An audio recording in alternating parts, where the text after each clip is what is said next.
family, welcome to my channel. After such a long period, मतलब एक हफ्ते बाद we are shooting a video. Today's chapter is an imperial capital Vijayanagar. 14 to 16th century की कहानी है. Let us begin with this chapter. Vijayanagar, or city of victory. Vijay means Jeet and Nagar means जगह, मतलब जो नगर होता है रहना वाला. The city of victory was the name of both a city and an empire. Vijayanagar is an city and as well as an empire. Empire यानी कि राजस्व मतलब राजा उसकी प्रजा. That is called empire. ठीक है. The empire was founded in the 14th century. ठीक है. In its heyday, it stretched from the river Krishna in the north to the extreme south of the peninsula. इधर इसकी area बताई गई है कि नॉर्थ में इसकी कृष्णा रिवर है और साउथ में इसके एक्सट्रीम पेनिनसुला यानी कि जो पेनिनसुला का एक्सट्रीम पार्ट है. पेनिनसुला इज मीन्स कि अपना इंडिया है उसके जो नीचे वाला जो एरिया है ना इसको पेनिनसुला कहते हैं. तो उसके एक्सट्रीम पॉइंट तक ये फैला हुआ है. In 1565 the city was sacked and subsequently deserted. Although it fell into rain in the 17th to 18th century, it lived on in the memories of people living in the Krishna Tungabhadra Doab. So the establishment of Vijayanagara empire के लोग थे जो उनकी establishment थी वो कहाँ थी. Krishna river और तुंगभद्रा रिवर के बीच में जो जगह होती है उसको दोआब कहते हैं, वहाँ पे थी. They remained it as Hampi, a name derived from that of the local mother goddesses पंपा देवी. और उनको हम्पी के नाम से जाना जाता था जो वहाँ की लोकल देवी थी जिनका नाम था पंपा देवी. These oral tradition combined with archaeological finds, monuments, inscriptions and other records help scholars to rediscover the Vijayanagara empire. और ये सब चीज़ें क्या करती है, आर्कोलॉजिकल सोर्स जो होते हैं, मॉन्यूमेंट्स होते हैं, इंस्क्रिप्शंस होते हैं और अदर रिकॉर्ड्स जो वहाँ पे रिकॉर्ड किए गए होंगे वो सब हमें विजयनगर एम्पायर के बारे में बताते हैं. तो let us move further. The discovery of Hampi. The ruins at Hampi were brought to light in 1800 by an engineer and antiquarian named Colonel Colin Mackenzie. तो इनका सहयोगदान है किसमें, हम्पी के बारे में पता करने में. An employee of East India company. And ये थे कौन, ईस्ट इंडिया कंपनी के जो एम्प्लॉय थे. इनने फर्स्ट सर्वे प्रिपेयर किया, मतलब फर्स्ट सर्वे के लिए मैप प्रिपेयर किया बाकी साइट्स का. Such of initially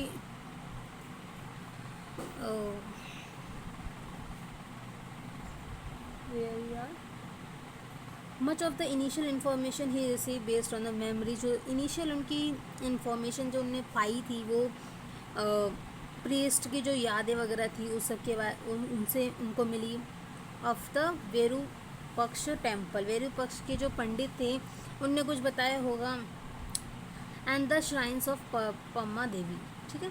subsequently from 1856 a photographer began to record the monuments which enabled scholars to study them. तो उस टाइम पे जो फोटोग्राफर्स थे उनने फ़ोटोज़ वगैरह ली होगी विजयनगर एम्पायर की, तो उससे हमें कुछ पता चलता है. As early as 1836 epigraphist began collecting several dozens inscriptions found at this and other temples of Hampi. तो एपिग्राफिस्ट जो थे उनने इंस्क्रिप्शन इकट्ठे शुरू करने लग गए थे हम्पी के अंदर टेम्पल वगैरह के ऊपर. In an efforts of reconstruct the history of the city and empire, historians collated information from these sources with account of foreign travelers and other literature written in Telugu, Kannada, Tamil, Sanskrit. तो जिस भी traveller ने जो लिखा, foreign traveller हो, Hindu traveller हो, हिंदी मतलब India का हो, जिसने भी जो भी लिखा उन सबको इकट्ठा करके उनने एक सोर्स बनाया, उनको एज अ सोर्स यूज़ किया और उनने क्या किया, हमारे हम्पी के बारे में लिखना बताया कि कैसा था क्या था. राजा राजास नायक, एक minute,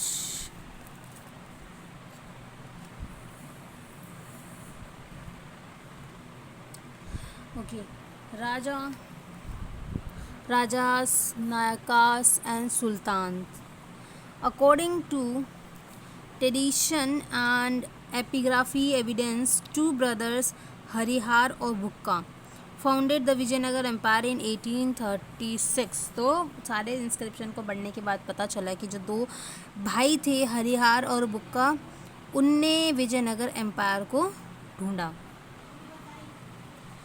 This emperor included within its fluctuating frontiers people who spoke different languages and followed different religious traditions। तो एम्पायर के अंदर क्या था, अलग अलग लोग बोलने, अलग अलग भाषा बोलने वाले लोग थे, अलग अलग धर्म को फॉलो करने वाले लोग थे, अलग अलग, अब अलग अलग धर्म होते हैं, there are several beliefs, customs, they are different from each others, ठीक है। ऑन देयर नॉर्दर्न फ्रंटियर, जो नॉर्दर्न साइड में था, Vijayanagara king completed with contemporary rulers including the Sultan of Deccan, Gajapati rulers of Odisha for control of the fertile river valleys and the source generated by lucrative overseas trade। तो northern side, northern frontier यानी कि northern side पे जो Vijayanagar empire था, वहाँ पे जो rulers थे, जैसे कि सुल्तान हो गए दक्कन के, गजपति रूलर्स हो गए उड़ीसा के, उनने काफ़ी अच्छा खासा कंट्रोल कर रखा था फर्टाइल रिवर की वैलीज़ पे, ठीक है, उनके रिसोर्सेज पे और उनकी ट्रेड वगैरह पे। At the same time interaction between this state led to sharing of ideas. अब इनके बीच में अगर किसी भी देश के, किसी के भी बीच में इंटरेक्शन होता है तो there is a sharing of ideas. उसके आइडियाज़ आप पता करते हो, उसकी सोच, उसकी फ़िलोसॉफी, वो सब आप जानते हैं। तो यहाँ भी वही हुआ होगा, specially in the field of architecture. Architecture के इस फील्ड में ज़्यादा उनके आइडियाज़ वगैरह शेयर हुआ करते थे। The rulers of the Vijayanagara borrowed concept of building technique and then they develop further. तो उनने क्या किया था, जो बनाने यानी कि जो आर्किटेक्चर बनाने की, बिल्डिंग बनाने की टेक्निक थी, वो बोरो करी थ्रू द इंटरेक्शन, और फिर उनने वो चीज़ें बनानी शुरू कर दी। Some of the areas that were incorporated within the empire has witnesses the development of powerful states such as those of the Cholas in Tamil Nadu and Holas in Karnataka। तो वो क्या कर रहे थे, जो काफ़ी ज़्यादा डेवलप पावरफुल स्टेट्स थे, जैसे चोलास के जो तमिलनाडु में थे, होलकास के जो कर्नाटका में थे, इनके साथ भी कोऑपरेट करने लग गए थे। Ruling elite in these areas has extended patronage to elaborate temples such as Brihadishvara temple at Tanjavur and Chandrasekhar temple at Belur। सो जो रूलिंग एलाइट्स थी उस एरिया की, उन्हें क्या किया, जो पैट्रोनेज थी उनको, टेम्पल्स की, उनको और बढ़ाने वो लोग लग गए थे। The rulers of the Vijayanagar who called themselves Rajas built on this tradition and carried them as we will see literally to new height। तो जो रूलर्स थे विजयनगर एम्पायर्स के, वो अपने आप को राजाज बुलाते थे या मानते थे। वो ट्रेडिशंस जो थे यानी कि मंदिर वगैरह थे, उन सबको बिल्ड करने लग गए थे काफ़ी ऊंचे। ठीक है गाइस, इस वीडियो में इतना ही। छोटी छोटी वीडियोस बनाएंगे ताकि हम काफ़ी अच्छे से चीज़ें कवर कर सकें।